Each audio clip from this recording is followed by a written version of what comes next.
ನನ್ನ ಹೆಸರು ರಾಜಣ್ಣ ಅಂತ. ನಾನು ಒಬ್ಬ ಸಾವಯವ ಕೃಷಿಕ. ನಾನು ಇವಾಗ ನಮ್ಮ ಪಕ್ಕದಲ್ಲಿ ನಮ್ಮ ಸ್ನೇಹಿತರದು 1 ಎಕರೆ ಶುಂಠಿ ಇರುತ್ತದೆ. ಶುಂಠಿ ಬೇಸಾಯನ ನಾವು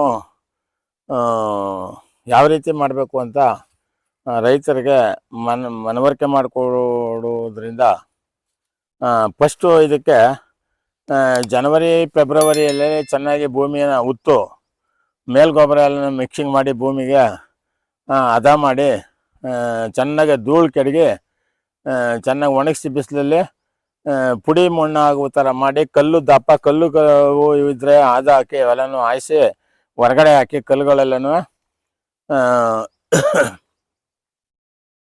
ಮತ್ತು ನೆಕ್ಸ್ಟು ಆದಮೇಲೆ 3 ಅಡಿ ಒಂದೊಂದು ಪಟ ಮಾಡಿ ಅದಕ್ಕೆ ದಿಬ್ಬ 3 ಅಡಿಗೆ ಒಂದೊಂದು ಇಕ್ಕಲ್ ಥರ ಮಾಡಿ ಅದಕ್ಕೆ ದಿಬ್ಬ ಕಟ್ಟಿ ಮತ್ತು ಒಂದು ಮೇನ್ ಲೈನ್ 2 ಇಂಚ್ ಪೈಪನ್ನು ನಮ್ಮ ಭೂಮಿ ಎಲ್ಲಿವರೆಗದೆ ಅಲ್ಲಿವರೆಗೂ 2 ಇಂಚ್ ಪೈಪ್ ಹಾಕೊಂಡು ಹೋಗ್ಬಿಟ್ಟು ಮತ್ತೆ ಅದನ್ನು 13 ಅಡಿಗೆ ಒಂತಾವು 1 ಇಂಚ್ ಪೈಪ್ ಹಾಕೊಂಡು 3/4 ಇಂಚ್ ಪೈಪೇ ಸಾಕು. ಅದನ್ನು ಹಾಕ್ಕೊಂಡು ಸಿಂಕ್ಲೇರ್ ಫಿಕ್ಸ್ ಮಾಡ್ಕೊಂಡು 13 ಅಡಿಗೆ ಒಂದೊಂದು ಗನ್ನು, 13 ಅಡಿಗೆ ಒಂದೊಂದು ಪಟ. ಈ ಕಡೆಗೆ ಬಿದ್ದರೂ 13 ಅಡಿಗೆ, ಆ ಕಡೆಗೆ 6 ಅಡಿ, ಈ ಕಡೆಗೆ 6 ಅಡಿ ನೀರು ಚೆಲ್ಲಬೇಕು. ಆ ರೀತಿ ಪಟ ಮಾಡಿ ಪೈಪ್ಲೈನ್ ಮಾಡ್ಕೊಂಡು ಭೂಮಿನ ಹದಗೊಳಿಸ್ಕೊಂಡು ಜನವರಿ ಫೆಬ್ರವರಿನಲ್ಲಿ ಕಳ್ಕೊಂಡು ಸ್ಟಾರ್ಟ್ ಮಾಡಬೇಕು. ಫೆಬ್ರವರಿಲಿ ಸ್ಟಾರ್ಟ್ ಮಾಡಬೇಕು. ಫೆಬ್ರವರಿಲಿ ಸ್ಟಾರ್ಟ್ ಮಾಡ್ಬೇಕಾದ್ರೆ ಒಳ್ಳೆ ಬಿತ್ತನೆನ ಸೆಲೆಕ್ಷನ್ ಮಾಡ್ಕೋಬೇಕು. ಮತ್ತು ಬಿತ್ತನೆ ಮುಖ್ಯ ಆಯ್ಕೆ ಮಾಡ್ಕೊಳ್ಳೋದು. ಅದಕ್ಕೆ ಯಾವುದೇ ಥರದ ರೋಗ ರುಜಿನ ಇರಬಾರ್ದು. ಅದು ಜಮೀನಲ್ಲೇ ಇದ್ದಾಗಲೇ ಹೋಗಿ ನೋಡಿ ಕೀಳೋಕೆ ಮೊದಲೇನೆ ಈ ಶುಂಠಿಗೆ ರೋಗ ರುಜಿನ ಬಂದಿದೆಯಾ ಇಲ್ವಾ ಅಂದ್ಬಿಟ್ಟು ಒಂದು ಪರೀಕ್ಷೆ ಮಾಡಿ ನೋಡಿ ನಾವು ಎಲ್ಲ ಸುತ್ತಿ ಅವ್ರ ಜಮೀನೆಲ್ಲನೂ ಏನಾದರೂ ಡೌಟ್ ಇದ್ದರೆ ಅದನ್ನು ಡೌಟ್ ಕ್ಲಿಯರ್ ಮಾಡಿ ಆ ಶುಂಠಿ ಗುಳಿಯನ್ನು ಕಿಳಿಸಿ ಅವ್ರ ಕೈಲೇ ನೋಡಿ ಯಾವುದೇ ಕಾಯಿಲೆ ಇಲ್ಲ ಅನ್ನುವಂಥದ್ದನ್ನು ಸೆಲೆಕ್ಷನ್ ಮಾಡ್ಕೋಬೇಕು. ಸೆಲೆಕ್ಷನ್ ಮಾಡ್ಕೊಂಡು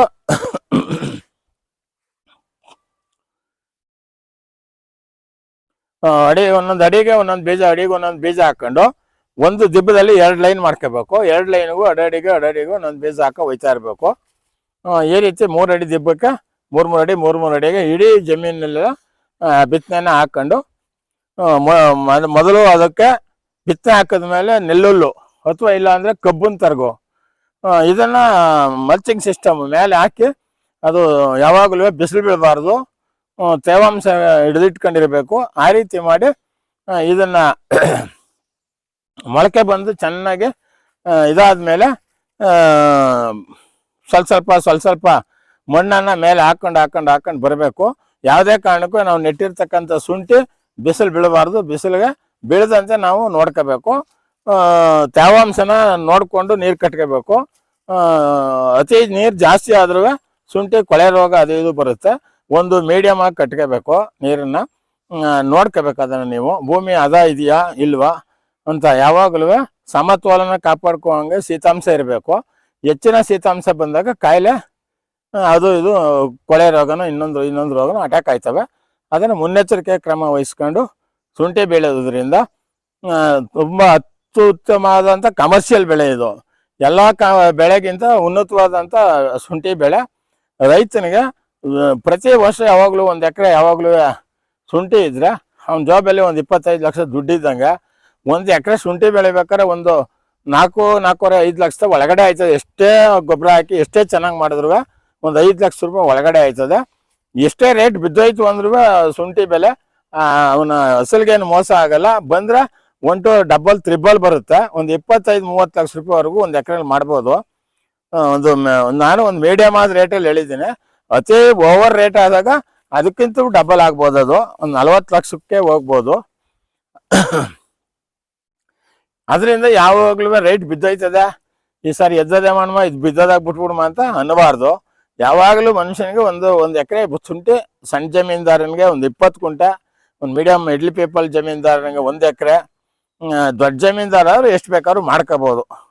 ಈ ರೀತಿ ಶುಂಠಿ ಬೆಳೆಯೋದ್ರಿಂದ ಯಾವುದೇ ತರಹದ ರೈತನಿಗೆ ತೊಂದರೆ ಇಲ್ಲ. ಅಕಸ್ಮಾತ್ ಈಗ ಈ ಸಾರಿ ರೇಟ್ ಬಿದ್ದೋಯ್ತು, ಅದನ್ನ ಇನ್ನು ಒಂದ್ 2 ತಿಂಗಳ 3 ತಿಂಗಳ 4 ತಿಂಗಳ ಕಾಯ್ಬೇಕು. ಅದಕ್ಕೆ ಮಣ್ಣು ಹಾಕೊಂಡು ಒಂದು ಹದವಾಗಿ ಕ್ಲೀನಾಗಿ ಅದನ್ನ ಒಂದು 3 ತಿಂಗಳು ಮುಂದೂಡ್ಬೋದು. ಕೀಳುವುದನ್ನ ರೇಟ್ ಬಂದಾಗ ನಾವು ಕಿತ್ಕೊಂಡು ಒಳ್ಳೆ ಮಾರ್ಕೆಟ್ ಬಂದಾಗ ಮಾರಾಟ ಮಾಡ್ಕೋಬಹುದು. ಅದನ್ನ ಒಂದು 6 ತಿಂಗಳೇ ಇಡ್ಬೋದು ಕಿಳ್ದೇನೆ, ಅದೇನು ತೊಂದರೆ ಇಲ್ಲ. ಅದನ್ನ ಬಿಸಿಲು ನೀರು ನೋಡ್ಕೋಬೇಕು ಕರೆಕ್ಟಾಗಿ, ಬಿಸಿಲು ಬೀಳಿಸ್ಕೊಡಕ್ಕಿಲ್ಲ. ಆ ರೀತಿ ಮಣ್ಣು ಮಲ್ಚಿಂಗ್ ಮಾಡ್ಕೊಂಡು ಮಣ್ಣಿಂದ ಶುಂಠಿ ಬೆಳೆಯೋದ್ರಿಂದ ತುಂಬ ಅಧಿಕ ಆದಾಯ ಇದೆ. ಇದನ್ನ ರೈತರು ಮನವರಿಕೆ ಮಾಡ್ಕೊಂಡು ಅದರಲ್ಲೇ ಸೂಕ್ಷ್ಮವಾಗಿ ಇನ್ನೂ ಕಮ್ಮಿ ದುಡ್ಡಲ್ಲೇ ಬೆಳಿಬೇಕು ಅಂತಂದ್ರೆ ಸಾವಯವ ಕೃಷಿಯಿಂದನೂ ಶುಂಠಿನ ಬೆಳಿಬೋದು. ಬೆಳೆಯೋದ್ರಿಂದ ತುಂಬಾ ಉತ್ತಮ ಲಾಭನ ಪಡಿಬೋದು. ಕೆಮಿಕಲ್ ರಹಿತ ಬೆಳೆಯೋದ್ರಿಂದ ಕಾಯಿಲೆನೂ ಕಡಿಮೆ ಇರುತ್ತೆ. ಕೆಮಿಕಲ್ ಮುಕ್ತ ಕೆಮಿಕಲ್ ಹಾಕಿ ನಾವು ಬೆಳಿತೀವಿ ಅಂದಾಗ ಸ್ವಲ್ಪ ಸಣ್ಣ ಪುಟ್ಟ ಬರ್ಬೋದು ಕಾಯಿಲೆ ಕಸಾಲೆ. ಗೊಬ್ಬರ ಸಾವಯವ. ಸರಿ ಯಜಮಾನ್ರೆ, ಕೆಲವೊಂದು ಮಾಹಿತಿಗಳನ್ನ ನೀವೆಲ್ಲ ಕೊಟ್ರಿ, ಬಹಳ ಖುಷಿ ಆಯ್ತು. ಈ ಒಂದು ಶುಂಠಿ ಬಗ್ಗೆ ತುಂಬಾ ಅಧಿಕವಾದಂತ ಮಾಹಿತಿಯನ್ನು ನೀವು ತಗೊಂಡಿದ್ದೀರಿ. ನನಗೆ ಕೆಲವು ಡೌಟ್ಗಳಿದೆ ಯಜಮಾನ್ರೆ, ಅದು ಸ್ವಲ್ಪ ಕ್ಲಿಯರ್ ಮಾಡ್ಕೊಡ್ತೀರಾ? ಕೇಳಿ ಕೇಳಬಹುದು. ಈಗ ನೀವು 1 ಎಕರೆಯಲ್ಲಿ ಮಾಡಿದಿರಿ ಅಂತ ಹೇಳಿದ್ರಿ. ಈಗ ನಾವು ಹೊಸದಾಗಿ, ಈಗ ನಾನಾಗಿರ್ಬೋದು ಅಥವಾ ನಮ್ಮ ವಿಡಿಯೋ ನೋಡ್ತಾ ಇರುವಂತವ್ರು ಯಾರಾದ್ರೂ ರೈತ ಮಿತ್ರರು, ಹೌದು, ನಾನು ಸ್ವಲ್ಪ ಶುಂಠಿ ಮಾಡ್ಬೇಕು ಅನ್ನೋಂಥವ್ರಿಗೆ, ಈಗ 1 ಎಕರೆ ಜಮೀನಿದೆ, ಅಲ್ಲಿಗೆ ನಾವು ಯಾವ ಮಣ್ಣಿದ್ರೆ ಸೂಕ್ತ ಆಗುತ್ತೆ ಈ ಶುಂಠಿ ಬೆಳಿಗ್ಗೆ? ಶುಂಠಿ ಬೆಳೆಯೋಕೆ ಕೆಂಪು ಮಣ್ಣು, ಮರಳು ಮಿಶ್ರಿತ ಕೆಂಪು ಮಣ್ಣು ಸರಿ. ಕಲ್ಲು ಇರಬಾರ್ದು. ಕಲ್ಲನ್ನಿದ್ರೆ, ಕಲ್ಲು ಭೂಮಿ ಆದ್ರೆ ಕ್ಲೀನ್ ಆಗಿ ಕಲ್ಲನ್ನು ಸಾಯಿಸಿ ಹೊರಗಡೆ ಹಾಕಿ ಗೊಬ್ಬರ ಹಾಕಿ ಮಿಕ್ಸಿಂಗ್ ಮಾಡಿ ಅದನ್ನ ಬೆಳಿಬೋದು. ಕೆಂಪು ಮಣ್ಣು ಸೂಕ್ತ. ಈಗ ನಮ್ಮಲ್ಲಿ ಒಂದ್ ಸ್ವಲ್ಪ ಕಪ್ಪು ಮಣ್ಣು, ಆಮೇಲೆ ಸ್ವಲ್ಪ ಮರಳು ಮಿಕ್ಸಿದ, ಮತ್ತೆ ರೆಡ್, ಎರಡೂ ಮಿಕ್ಸ್ ಇದೆ, ಮಿಶ್ರಣ ಇದ್ರೂ ನಡೆಯುತ್ತೆ. ನೀರು ನಿಂತ್ಕೋಬಾರ್ದು. ನೀರು ಜೌಬ ಒಡ್ಡೋಗ್ತಾ ಇರ್ಬೇಕು. ನೀರ್ ನಿಲ್ಬಾರ್ದು. ಅದ್ರಲ್ಲಿ ಬೆಳಿಬಹುದು. ಒಳ್ಳೆ ಗೊಬ್ಬರ ಕೆಂಪು ಮಣ್ಣು ಕೊಟ್ಟು ಮಿಕ್ಸಿಂಗ್ ಮಾಡ್ಕೊಂಡು ಬೆಳಿಬಹುದು. ಇವಾಗ ನಾವು ಬರೀ ಕಪ್ಪು ಮಣ್ಣು ಇತ್ತು ಅಂದ್ರೆ ಬೆಳಿಬೋದಾ? ಕಪ್ಪು ಮಣ್ಣಲ್ಲಿ ಏನು ಅಷ್ಟಾಗಿ ಏನು ಇದಾಗೋದಿಲ್ಲ. ನೀರು ಜಾಸ್ತಿ ಹಿಡ್ಕತದೆ ಅದು ಕಪ್ಪು ಮಣ್ಣು, ಬೇಗ ಡ್ರೈ ಆಗಲ್ಲ. ಅದರಿಂದ ಅದಕ್ಕೆ ಏನಾದ್ರು ಗೊಬ್ಬರನೋ ಅಥವಾ ಇನ್ನಿತರ ಇದು ಪ್ರೀತ ಸುತ್ತ ಎಲ್ಲ ಟ್ರಂಚ್ ಹೊಡೆದು ಯಾವುದೇ ಕಾರಣಕ್ಕೂ ಒಂದು ಹನಿ ನೀರು ನಿಲ್ಬಾರ್ದು ಅಲ್ಲಿ. ಆ ರೀತಿ ಮಾಡಿದ್ರೆ ಅದರಲ್ಲೂ ಸಾಮಾನ್ಯವಾಗಿ ಬೆಳಿಬಹುದು. ಇವಾಗ ನಾವು ಭೂಮಿ ಎಲ್ಲ ನೀವ್ ಹೇಳ್ದಂಗೆ ಅದೇ ಮಾಡ್ಕೊಂಡ್ವಿ, ಅದನ್ನ ಒಂದು ರೆಡಿ ಮಾಡ್ಕೊಂಡಿದ್ವಿ, ಬಿಸಿಲು ಒಣಗಿಸ್ಬೇಕು ಅಂತ ನೀವ್ ಹೇಳಿ. ಒಣಗಿಸ್ಬೇಕು ಚೆನ್ನಾಗಿ. ಅದಾದ ನಂತರ ಈಗ ನಾವು ಬೀಜ ಸೆಲೆಕ್ಟ್ ಮಾಡ್ಕೋಬೇಕಂದ್ರೆ ಬೀಜ ಹೆಂಗಿರ್ಬೇಕು, ನಮ್ಗೆ ಎಲ್ಲಿ ಸಿಗುತ್ತೆ, ಹೆಂಗ್ ತಗೋಬೇಕು? ಬೀಜನ ನಾನು ಮೊದ್ಲೇ ಹೇಳ್ದಂಗೆ ಒಳ್ಳೆ ಶುಂಠಿ ಜಮೀನ್ಗೆ ಹೋಗಿ, ಇದು ರೋಗ ರುಜಿನ ಇಲ್ಲದೆ ಇರ್ತಕ್ಕಂತ ಶುಂಠಿ ಇಂಥದ್ದು ಯಾವ ಜಮೀನಿದೆ ಬೆಳೆದಿರೋ ಜಾಗದಲ್ಲಿ ನೋಡಿ ಅವ್ರ ಹತ್ರ ಇಂಡೆಂಟ್ ಮಾಡಿ ಆರ್ಡರ್ ಕೊಟ್ಟು ತಗೋಬೇಕು. ಈಗ ನಾವು 1 ಎಕರೆ ಶುಂಠಿ ಬೆಳಿಬೇಕು ಅಂದ್ರೆ ಒಂದು ಎಷ್ಟು ಚೀಲ ಬೇಕಾಗುತ್ತೆ? ಮ್ಯಾಕ್ಸಿಮಮ್ ಒಂದು 25-30 ಚೀಲ ಬೇಕಾಗುತ್ತೆ. 25ರಿಂದ ಒಂದು 30 ಚೀಲ ಬೇಕಾಗುತ್ತೆ. ಒಂದು ಚೀಲದಲ್ಲಿ ಒಂದು 60 ಕೆಜಿ ಇರುತ್ತೆ. ಅಂದ್ರೆ 60 ಕೆಜಿ ಇರುತ್ತೆ. ಒಂದು 1800 ಕೆಜಿ, 1500ರಿಂದ 1800 ಕೆಜಿ ವರೆಗೂ ನಾವು 1 ಎಕರೆ ಹಾಕ್ಬೇಕು. ಅದು ಒಳ್ಳೆ ಇಳುವರಿ ಬಂತು ಅಂತಂದ್ರೆ ಒಂದು 600 ಮೂಟೆಯಿಂದ 700 ಮೂಟೆವರೆಗೂ 1 ಎಕರೆಲಿ ಸಿಗುತ್ತೆ. ಮತ್ತೆ ನಾನು ಕೇಳ್ಪಟ್ಟೆ ಇದರಲ್ಲಿ ಸುಮಾರು ತರದ್ದು ತಳಿಗಳಿದೆ ಅಂತಂದ್ರು. ಅದ್ರಲ್ಲಿ ಮಾರೆನ್ನು ಬೆಳೆದ್ರೆ ಬಹಳ ಸೂಕ್ತ, ಮತ್ತೆ ರೋಗಗಳಿರೋದಿಲ್ಲ ಅಂತಂದ್ರು. ಹೌದು, ನಿಮ್ಮ ಅನಿಸಿಕೆ ಹೇಗೆ? ಅದೇ ಒಳ್ಳೇದು ಮಾರನ್ನು. ಇದು ಮಾರನ್ ತಳಿನೇ. ಇದು ಇದರಿಂದ ಒಳ್ಳೆ ತಳಿ, ಇದು ಸೂಕ್ತವಾದ ತಳಿ. ಇದಕ್ಕೆ ರೋಗ ರುಜಿನ ಬರಲ್ಲ ಹೆಚ್ಚಿಗೆ. ಅದಕ್ಕೇನು ಹೆಚ್ಚಿನದಾಗಿ ರೋಗ ರುಜಿನಗಳು ಬರಲ್ಲ. ಹೌದು. ಈಗ ನಾನು ಬೀಜ ನೆಟ್ಟಿದ್ದೀನಿ, ಬೀಜ ನೆಟ್ಟು ನೀವ್ ಹೇಳ್ದಂಗೆ ನೆಲ್ಲೂರೆಲ್ಲ ಹಾಕಿದ್ದೀನಿ. ಅದೆಲ್ಲ ಆದ್ಮೇಲೆ ನಾವು ಪೈಪ್ ನ ಯಾವಾಗ ಹಾಕ್ಬೇಕಂತ ನೀವೇನೋ ಇದನ್ನ ಹೇಳಿದ್ರಿ. ಪೈಪ್ ನ ಮುಂಚಿತವಾಗಿ ಹಾಕೊಂಡು ರೆಡಿ ಮಾಡ್ಕೋಬೇಕು. ಮೊದ್ಲೇ ರೆಡಿ ಮಾಡ್ಕೋ, ಬೀಜ ಹಾಕೋಕ್ಕಿಂತ ಮುಂಚೆನೆ ರೆಡಿ ಮಾಡ್ಕೋಬೇಕು. ಬೀಜ ಹಾಕದ್ಮೇಲೆ ನಾವು ಪೈಪ್ ಹಾಕೋಕೆ ಓಡಾಡಕ್ ಆಗಲ್ಲ. ಮೊದಲೇ ಹಾಕೊಂಡು ಉತ್ತು ಪಟಾಸ್ ಸಿಗದ್ಬಿಟ್ಟು ಪೈಪ್ ಹಾಕೊಂಡು ಆಮೇಲೆ ಬೀಜ ಹಾಕ್ಬೇಕು. ನೀರು ಬೀಜ ಹಾಕಿದ ತಕ್ಷಣ ನೆಲ್ಲುಲ್ ಹಾಕಿ ನೀರ್ ಕೊಡ್ಬೇಕು. ಅದಕ್ಕೆ ನೀರ್ ಕೊಡ್ಬೇಕು. ಅದರಿಂದ ಅಡ್ವಾನ್ಸ್ ಆಗಿ ನೆರಳಲ್ಲೇ ಬೆಳಿಬೇಕು. ಅದು ನೆರಳಲ್ಲೇ ಬೆಳಿಬೇಕು. ಇದೇನು ಈಗ ಭತ್ತದ ನಾವು ಇದ್ ಮಾಡ್ತೀವಲ್ಲ, ಭತ್ತ ಸ್ವಲ್ಪ ಗೋಣಿ ಚೀಲಕ್ಕೆ ಹಾಕ್ಬಿಟ್ಟು ಆಮೇಲೆ ನೀರ್ ಹಾಕ್ಬಿಟ್ಟು ಸ್ವಲ್ಪ ಮೊಳಕೆ ಬರೋ ತರ ಮಾಡ್ತೀವಲ್ಲ, ಆ ರೀತಿ. ಹೌದು, ಆ ಲೆಕ್ಕದಲ್ಲೇ ಮಾಡ್ಬೇಕಾಯ್ತದೆ. ಇದ ಭೂಮಿಲೇ ಮೊಳಕೆ ಬರ್ಸ್ಕೋಬೇಕು. ಭೂಮಿನಲ್ಲೇ ಮೊಳಕೆ ಬರ್ಸ್ಕೋಬೇಕು. ಈಗ 1 ಎಕರೆ ಜಮೀನ್ ಇದೆ ಅಂದ್ರೆ ಕೊನೆಯಲ್ಲಿ ನಾವು ಒಂದು 2 ಇಂಚದು ಪೈಪ್ ಹಾಕೊಂಡು, ಅದಾದ್ಮೇಲೆ ಒಂದು 3/4 ಇಂಚು ಪೈಪ್ ಹಾಕೊಂಡು, ಅದಾದ್ಮೇಲೆ ಒಂದು ಅರ್ಧ ಇಂಚ್ ಪೈಪ್ ಹಾಕೊಂಡು ಹಾಕಬೇಕು. ಸ್ಪ್ರಿಂಕ್ಲರ್ ಹಾಕಬೇಕು. ಆ ಸ್ಪ್ರಿಂಕ್ಲರ್ 4 ಮೂಲೆಗೂ ಇರಬೇಕು. ಹೊಡಿತಾ ಇರ್ತದೆ ಸುತ್ತ 6 ಅಡಿ 6.5 ಅಡಿ ಹೊಡಿತದೆ. ಅದಕ್ಕೆ 13 ಅಡಿಗೆ ಒಂದು ಸಿಂಕ್ 13 ಅಡಿ ಅಂದ್ರೆ ಯಜಮಾನ್ರೆ ಈಗ ಇದೊಂದು ಹಾಕಿದ್ರೆ ಹೌದು ಅಲ್ಲಿಂದ ಈಗ ಆಪೋಸಿಟ್ 13 ಅಡಿ ಅಲ್ಲಿಂದ 13 ಅಡಿ 13 ಅಡಿ ಇಲ್ಲಿಗೊಂದು 13 ಅಡಿ ಅಂದ್ರೆ ಲೆಕ್ಕ ಹಾಕಲಿ ನೀವು 13 ಅಡಿ ಇರ್ಬೇಕು. ಹೌದು 13 ಅಡಿ ಹಾಕಂತಂದ್ರೆ ಈಗ ಆ ಸ್ಪ್ರಿಂಕ್ಲರ್ ಇಂದ ಹೊಡಿತು ಅಂತಂದ್ರೆ ಒಂದು 5.5 6 ಅಡಿಗೆ ನೀರ್ ಬರ್ತದೆ, ಅಲ್ಲಿವರೆಗೂ ತುಂಬುತ್ತೆ ನೀರು. ಮತ್ತೆ ಇಲ್ಲಿಂದ ಬಂತಂದ್ರೆ ಅಲ್ಲಿಗೆ ಸರೋಗುತ್ತೆ ಅಂತ 13 ಅಡಿ ಹಾಕಬೇಕು. ಈಗ ನಾವೆಲ್ಲ ಡ್ರಿಪ್ ಪೈಪ್ ಎಲ್ಲ ಹಾಕು ಮಾಮೂಲಿ ನೀವೇನು ಸ್ಪ್ರಿಂಕ್ಲರ್ ಹೇಳಿದ್ರೆ ಸ್ಪ್ರಿಂಕ್ಲರ್ ಎಲ್ಲ ಆಯ್ತು, ಬೀಜನು ನೆಟ್ ಆಯ್ತು. ಈಗ ನೀರ್ನ ನಾವು ಯಾವ ಟೈಮಲ್ಲಿ ಕೊಡ್ಬೇಕಾಯ್ತದೆ, ಹೆಂಗ್ ಕೊಡ್ಬೇಕಾಯ್ತದೆ? ನೀರ್ನ ನೋಡ್ಕೊಂಡು ಭೂಮಿ ಈಗ ಚೆನ್ನಾಗಿ ಡ್ರೈ ಆಗಿದ್ಯಾ ಇಲ್ವಾ ಅನ್ಕೊ ನೋಡ್ಕೊಂಡು ಸ್ವಲ್ಪ ಅದರಲ್ಲಿ ಭೂಮಿ ಬಿಳಿ ವಾಟೆ ಬಂದಾಗ ಒಂದ್ ಸ್ವಲ್ಪ ನೀರ್ ಕೊಡಬೇಕು. ಭೂಮಿ ಈಗ ಡ್ರೈ ಫುಲ್ ಡ್ರೈ ಮಾಡಿಸ್ಬಾರ್ದು, ಒಂದ್ ಮೀಡಿಯಂ ಆಗಿ ಇರ್ಬೇಕು. ಆ ರೀತಿ ಆದಾಗ ನೀರ್ ಕೊಟ್ಕೊಂಡು ಹೋಗುದು ಉತ್ತಮ. ನೋಡಿ ಈಗ ಇದದೇ ಇದು ಹಿಂಗೆ ನೋಡಿ, ಇದು ಹಿಂಗಿರ್ಬೇಕು ಯಾವಾಗ್ಲೂ. ಹಂಗಿರ್ಬೇಕು ಅಂದ್ರೆ ಒಂದ್ ಸ್ವಲ್ಪ ತೇವಾಂಶ ಇರ್ಬೇಕು, ತೇವಾಂಶ ಇದ್ದೇ ಇರ್ಬೇಕು. ಆಮೇಲೆ ಯಜಮಾನ್ ಇದನ್ನ ಬಸಿಗಾಲುವೆ ಅಂತ ಹೇಳಿದ್ರು, ಇನ್ನೊಂದು ಯಾವ್ದೋ ಒಂದು ವಿಡಿಯೋದಲ್ಲಿ ನಾನು ನೋಡಿದ್ದೆ. ಹೌದು, ಬಸಿಗಾಲುವೆ ಒಂದು ಇಲ್ಲಿಂದ ಇಲ್ಲಿ ಗಂಟೆ ಒಂದು 3 ಅಡಿ ಬೇಕು. ಆಮೇಲೆ ಇಲ್ಲಿಂದ ಇಲ್ಲಿವರೆಗೆ ಒಂದ್ 2 ಅಡಿ ತೆಗಿಬೇಕು. ಆಮೇಲೆ ನಾಟು 2 ಅಡಿ ಇರ್ಬೇಕು ಅಂತ ಹೇಳಿದ್ರು. ಯಾಕಂದ್ರೆ ನೀರೇನಾದ್ರು ಜಾಸ್ತಿ ಆಗೋಯ್ತು ಅಂದ್ರೆ, ಮಳೆಗಾಲ ಜಾಸ್ತಿ ಆದಾಗ ನಾವು ಕಟ್ಟು ನೀರಿಂದ ಅದ್ವಾಗ ನೋಡಿ ಕಟ್ಕೋತೀವಿ. ಈಗ ಮಳೆಗಾಲದಲ್ಲಿ ವಿಪರೀತ ಮಳೆ ಬಂದ್ಬಿಡುತ್ತೆ, ಅವಾಗ ನೀರ್ ನಿಂತು ಬಿಡುತ್ತೆ, ಆವಾಗ ಶುಂಠಿ ಡ್ಯಾಮೇಜ್ ಆಗ್ಬಿಡುತ್ತೆ. ಅದಕ್ಕೆ ಬಸಿಗಾಲುವೆ ಇದು, ಬಸಿಗಾಲುವೆ ಹೊರಟೋಗುತ್ತೆ. ಈಗ ನೀವು ಅಲ್ಲಿಂದ ಈಗ 1 ಎಕರೆ ಪೂರ್ತಿ ಜಮೀನು 1.5 ಎಕರೆ ಅಂದ್ರೆ ಅಲ್ಲಿಂದ ನೀವು ಮಾಡ್ಕೊಂಡ್ ಬಂದಿರ್ತೀರಿ ಬಸಿಗಾಲುವೆ. ಹೌದು, ಈಗ ಏನಾದ್ರು ನೀರು ಎಕ್ಸಸ್ ಆಯ್ತು ಅಂದ್ರೆ ಅಲ್ಲಿಂದ ಬಂದು ಹಿಂಗೆ ಬಂದು ಹೊರಟೋಗುತ್ತೆ. ಆ ರೀತಿಯಲ್ಲಿ ಮಾಡಿರ್ತೀರಿ. ಈಗ ನೀವು ಇದನ್ನ ಯಾವಾಗ ಬೀಜ ನೆಡ್ತೀರೋ ಇಲ್ಲಿ ದಿಬ್ಬನು ಇದೇ ತರ ಮಾಡ್ಕೊಬಿಟ್ಟಿರ್ತೀರಿ. ಈ ತರ ಮಾಡ್ಕೋಬೇಕು. ಹೌದು, ಈಗ ಅದು ಬೆಳಿತಾದಂಗೆ ಕೌಲ್ ಕೊಡ್ತಾದಂಗೆ ನೀವು ಮಣ್ಣು ಮಣ್ಣು ಇದೆ ಈ ಟ್ರಂಚ್, ಚಿಕ್ಕ ಟ್ರಂಚ್ ಇಂದ ಎತ್ತಿ ಹಾಕ ಬರ್ತಾ ಇರ್ತೀವಿ ಈ ತರ. ಹಂಗಾರೆ ನೀವ್ ಹೇಳ್ದಂಗೆ ಕರೆಕ್ಟ್ ಅದು. ಕೇಳಿದ್ರಲ್ವಾ, ಇವಾಗ ಈ ಒಂದು ಗಿಡದಿಂದ ಅಂದ್ರೆ ಸಾಲಿಂದ ಸಾಲಿಗೆ ಇದೊಂದು ಸಾಲು ಅಂತಂದ್ರೆ ಪೂರ್ತಿ ಇದೊಂದು ಸಾಲು, ಇಲ್ಲೊಂದು ಸಾಲು, ಮತ್ತೆ ಇದೊಂದ್ ಸಾಲು ಅಂತಂದ್ರೆ ಸಾಲಿಗೆ ಒಂದ್ 3 ಅಡಿ ಕೊಟ್ರಿ, 3 ಅಡಿ ಕೊಟ್ರಿ. ಮತ್ತೆ ಈಗ ಗಿಡಕ್ಕೆ ಅರ್ಧ ಅಡಿ ಕೊಟ್ಟಿದ್ರಿ. ಅರ್ಧ ಅಡಿಯಿಂದ 1 ಅಡಿನೂ ಕೊಡ್ತಾರೆ ಜನ. 1 ಅಡಿ, ಅರ್ಧ ಅಡಿಯಿಂದ 1 ಅಡಿ ಇಷ್ಟು ಕೊಟ್ಟಿದ್ರಿ. ಒಂದೊಂದ್ ಗಿಡಕ್ಕೂ ಈ ಗಿಡದಿಂದ ಅಂದ್ರೆ ಈ ಬೀಜದಿಂದ ಈ ಬೀಜಕ್ಕೆ ಕೊಟ್ಕೊಂಡು ಅರ್ಧ ಅಡಿ ಕೊಟ್ಕೊಂಡು ಒಂದ್ ದಿಬ್ಬದಲ್ಲಿ 2 ಲೈನ್ ಹಾಕೋ ಹೋಗೋದು. ಆಮೇಲೆ ಶುಂಠಿ ಬೆಳಿತಾ ಸ್ವಲ್ಪ ಬಿಸಿಲು ಕಾಣ್ತಾ ಇದ್ದಂಗೆನೆ ಇಲ್ಲೇ ನೀವು ಎತ್ತಿ ಈ ಕಡೆ ಹಾಕೋದು, ಆ ಕಡೆ ಹಾಕೋದು. ಈಗೇನೋ ಶುಂಠಿ ಏನಾದ್ರು ಈಗ ನಮ್ಗೆ ಬಿಸಿಲು ಕಂಡ್ಬಿಡ್ತಾರೆ, ಏನಾಯ್ತದೆ? ಬಿಸಿಲು ಕಂಡುಬಿಟ್ರೆ ಇದು ಎಲ್ಲ ಡ್ರೈ ಆಗ್ಬಿಟ್ಟು ಹೋಗ್ಬಿಡುತ್ತೆ. ಹಂಗಾಗಿ ಇದಕ್ಕೆ ಬಿಸಿಲಿಗೆ ಬೀಳ್ಬಾರ್ದು, ಮುಚ್ಚಿಗೆ ಇರ್ಬೇಕು ಇದಕ್ಕೆ. ಮುಚ್ಕೊಂಡಿರ್ಬೇಕು ಯಾವಾಗ್ಲೂ. ಈಗ ಕಾಣ್ತಾ ಇದ್ದಂಗೆ ಹಂಗೆ ಮಣ್ಣು ಗೋರ ಹಾಕ್ಬಿಡ್ಬೇಕು, ಹಿಂಗೆ ಮಣ್ಣು ಹಾಕಿ ಮುಚ್ಚಿಗೆ ಮಾಡ್ಬೇಕು. ಮುಚ್ಚಿಗೆ ಮಾಡಿದ್ರೆ ನಮ್ಗೆ ಡ್ಯಾಮೇಜ್ ಆಗಲ್ಲ. ಇವಾಗ ನೀರೆಲ್ಲ ಕೊಟ್ವಿ, ಮಾಮೂಲಿ ಎಲ್ಲ ಒಂದ್ ಹಂತಕ್ಕೆ ಬಂತು. ಒಂದು ಈಗ ಎಷ್ಟು ತಿಂಗಳವರೆಗೂ ಇದೇ ತರ ನಾವು ಮಾಡ್ಕೊಂಡು ಹೋಗ್ಬೇಕಾಯ್ತದೆ? ಇದು ಎಷ್ಟು ತಿಂಗಳು ಬೆಳೆ ಇದು? ಸಾಮಾನ್ಯವಾಗಿ ಇದು 9-10 ತಿಂಗಳು ಬೆಳೆ ಇದು. 9-10 ತಿಂಗಳು ಬೆಳೆ, 10 ತಿಂಗಳು ಬೆಳೆ ಇದು. ಅಷ್ಟೊಳಗಡೆ ರೇಟ್ ಇದು ಕಟಾವ್ ಮಾಡ್ಬಿಟ್ರೆ ಒಳ್ಳೆ ಅದ್ಭುತವಾದ ಲಾಭ. ಅಕಸ್ಮಾತ್ ನಮ್ಗೆ ಇವಾಗ ನಾವು ಕಟಾವ್ ಮಾಡೋ ಟೈಮಲ್ಲಿ 9-10 ತಿಂಗಳಿಗೆ ನಮ್ಗೆ ಒಳ್ಳೆ ರೇಟ್ ಇಲ್ಲ, ಕಡಿಮೆ ಇದೆ ಅಂದ್ರೆ ಏನ್ ಮಾಡೋದು? ಅದಕ್ಕೆ ಮತ್ತೆ ಈ ರೀತಿ ಮಣ್ಣು ಹಾಕೊಂಡು ಒಣಗಕ್ಕಿಲ್ದಂಗೆ ಮುಂದಕ್ಕೆ ಒಂದು 3-4 ತಿಂಗಳು ತಳ್ಬೋದು, 6 ತಿಂಗಳು ತಳ್ಬೋದು. 6 ತಿಂಗಳು ತಳ್ಬೋದು. ಯಾವ್ದೋ ಒಂದು ವಿಡಿಯೋದಲ್ಲಿ ನೋಡಿದ್ದೆ ಯಜಮಾನ್ರೆ, ಒಂದು 20 ತಿಂಗಳವರೆಗೂ ನಾವು ಮಾಡ್ಬೋದು ಹತ್ರ ಅಂತ ಹೇಳ್ತಾರೆ. 20 ತಿಂಗಳವರೆಗೂ ಮಾಡ್ಬೋದು. ಆದ್ರೆ ಅದು ವಾತಾವರಣ ಈಗಿನ ವಾತಾವರಣಕ್ಕೆ ಅನುಗುಣವಾಗಿ ಅಡ್ಜಸ್ಟ್ ಆದ್ರೆ ಆಗ್ಬೋದು. ಆಗ್ಲಿಲ್ಲ ಅಂದಾಗ ಅದು ನಮ್ಗೆ ಈಲ್ಡ್ ಕಡಿಮೆ ಬರುತ್ತೆ. ಅಂದ್ರೆ ತೂಕ ಕಮ್ಮಿ ಬರುತ್ತೆ. ಹಂಗಾಗಿ ನಾವು ಎಷ್ಟು ಸಾಧ್ಯವಾಗುತ್ತೆ ಅಷ್ಟು ಇಟ್ಕೋಬೇಕು. ಇಟ್ಕೋತೀನಿ, ಇನ್ನು ಜಂಪ್ ಆಗುತ್ತೆ ಅಂದ್ರೆ ಬೆಳೆದ್ರೆ ಅಲ್ಲೇ ಹೋಗ್ಬಿಟ್ರೆ ರಾಸ ಹೂ ಸನ್ನಿವೇಶನು ಬರ್ತದೆ. ಸಿಕ್ಕದಷ್ಟೇ ಶಿವ ಅನ್ಬಿಟ್ರೆ ಅದೇನ್ ತೊಂದ್ರೆ ಏನ್ ಆಗಲ್ಲ. ಹಂಗಾಗಿ ಹೌದು, ಒಟ್ನಲ್ಲಿ ಯಾವಾಗ ಬರುತ್ತೆ ಅವಾಗ ಇದ್ ಮಾಡಿದ್ರೆ ಸರಿ. ಹೌದು, ಇಟ್ಕೊಳ್ತೀವಿ ಅಂದ್ರೆ ಒಂದು 5-6 ತಿಂಗಳು ಇಟ್ಕೊಂಡ್ರೆ ಇಟ್ಕೋಬಹುದು. ಅದ್ರ ಮೇಲೆ ಇಡ್ತೀನಿ ಅಂದಾಗ ನೋಡ್ಬೇಕು, ಸ್ವಲ್ಪ ಯಾವ ಮಾರಿದ್ರೆ ಲಾಸ್ ಆಗೋಯ್ತದೆ.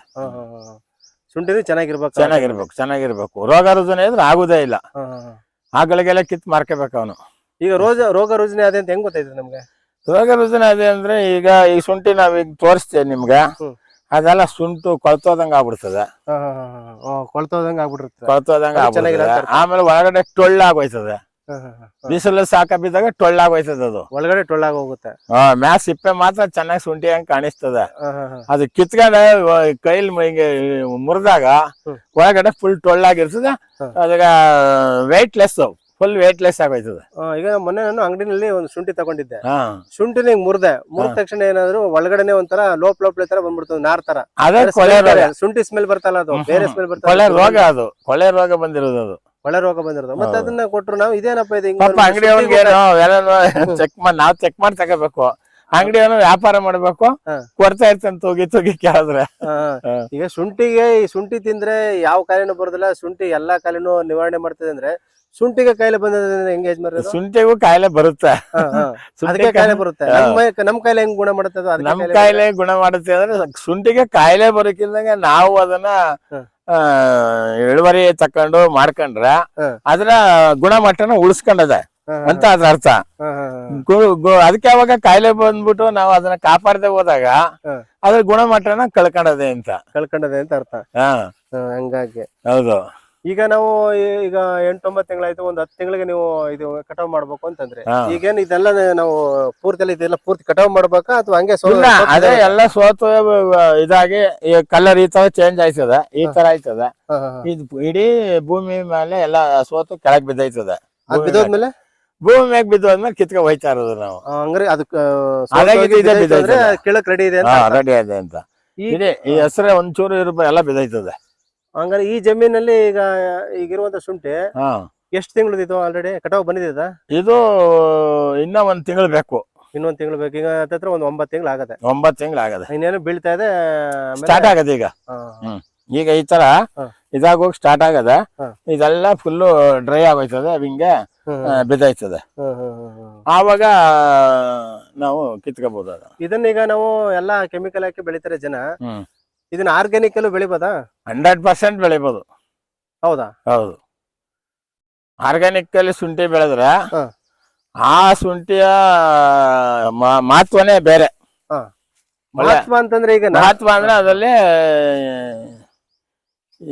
ಎನರ್ಜಿ ಪವರ್ ಇರುತ್ತೆ. ಆರೋಗ್ಯದ ಗುಣಗಳು ಚೆನ್ನಾಗಿ ಗುಣ ಜಾಸ್ತಿ ಇರ್ತದೆ. ಶುಂಠಿ ಕಿತ್ತು ಆ ಪೌಡರ್ ಮಾಡಿದ್ರೆ ಸುಮಾರು ದಿನ ಇಟ್ಕೊಂಡು ಯೂಸ್ ಮಾಡ್ಕೊಂಡ್ರೆ ಒಳ್ಳೆ ಆರೋಗ್ಯವಂತ ಶುಂಠಿ ಪೌಡರ್ ಆಗುತ್ತೆ. ಅದು ಇದನ್ನ ಒಣಶುಂಠಿ ಮಾಡ್ಕೋಬಹುದಾ ಯಜಮಾನ್ರೆ? ಒಣಶುಂಠಿ ಮಾಡ್ಬೋದು. ಒಣಶುಂಠಿ ಮಾಡಿ ಇಟ್ಕೋಬಹುದು. ಈಗ ಕೆಲವರು ಆರ್ಗ್ಯಾನಿಕ್ ಅಲ್ಲಿ ಅದನ್ನ ಇದ್ ಮಾಡಕ್ಕಾಗಲ್ಲ, ಬೆಳೆಯಕ್ಕಾಗಲ್ಲ ಅಂತ ಇದ್ರು. ಇಲ್ಲ, ಬೆಳಿಬಹುದು.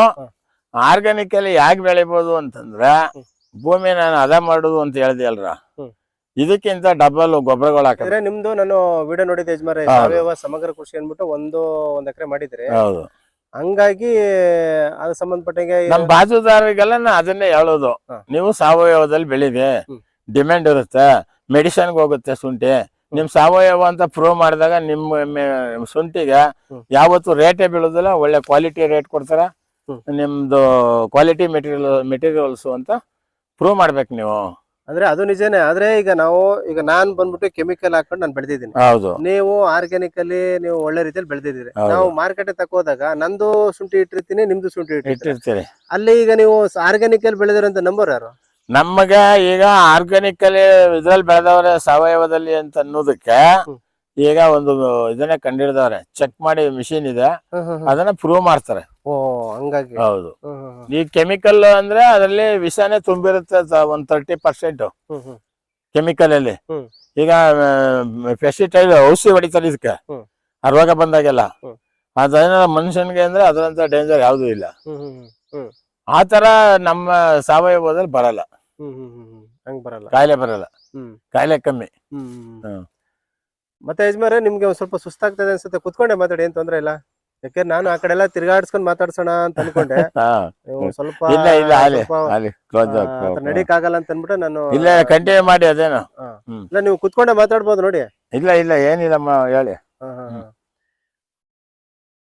ಈಗ ಶುಂಠಿ ಬೆಳೆದ್ರೆ ಆದಾಯ ಇದೆಯಾ? ಆದಾಯ 100ಕ್ಕೆ 100 ಭಾಗ ಅದ.